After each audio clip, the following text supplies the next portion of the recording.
আজকে আমরা যে ফিলিস্তিন সংকট দেখছি, সেই সংকটটা কি শুধুমাত্র সেই অঞ্চলে?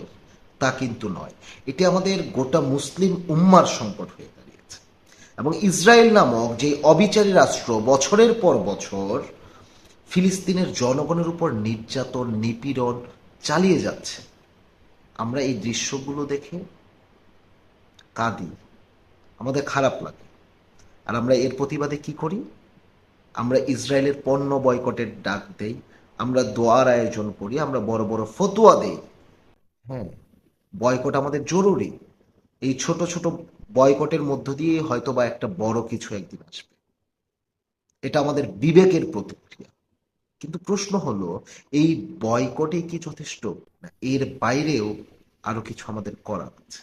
আমরা যদি আসলেই মুসলিম হই এবং আমরা যদি মুসলমান হই, তাহলে আমাদের সত্যিকারের পরিবর্তন আমরা চাই।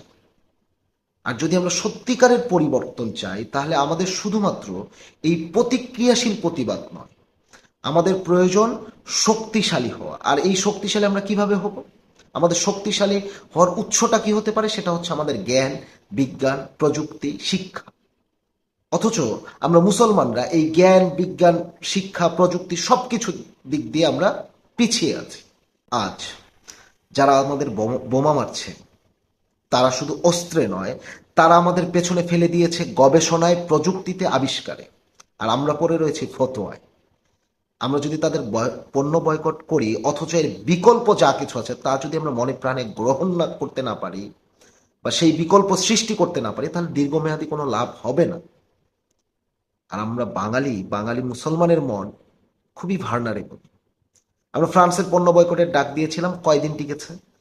হাজারবার আমরা ফিলিস্তিনের পক্ষে হয়ে ইসরায়েলি পণ্য বয়কটের ডাক দিয়েছি, কয়দিন টিকেছে?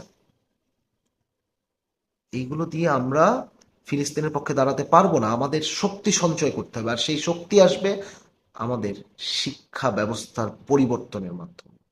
আমাদের কোরআন শুধুমাত্র ধর্মগ্রন্থ নয়, এটা একটা পূর্ণাঙ্গ জীবন বিধান। এর ভিতরে রয়েছে বিজ্ঞান, এর ভিতরে রয়েছে প্রযুক্তি, এর ভিতরে রয়েছে আধুনিক সভ্যতার সকল খুঁটিনাটি। অথচ আমরা এই কোরআনকে শুধুমাত্র একটা ধর্মীয় গ্রন্থ বানিয়েছি, আমাদের মসজিদগুলোকে শুধুমাত্র উপাসনালয় বানিয়েছি। অথচ এই মসজিদ হওয়া উচিত ছিল জ্ঞান বিজ্ঞানের, প্রযুক্তির কেন্দ্র। আমাদের মুসলিম উম্মার আধুনিক প্রযুক্তি এবং ধর্মীয় মূল্যবোধের এক মিলনস্থল। আমাদের প্রয়োজন এমন এক প্রজন্ম যারা নামাজ পড়ে আবার রোবোটিক্সও জানে, যারা কোরআন মুখস্থ করে আবার কোডিংও পারে। তাহলেই মুসলিম বিশ্ব সামনের দিকে এগিয়ে যাবে। আমাদের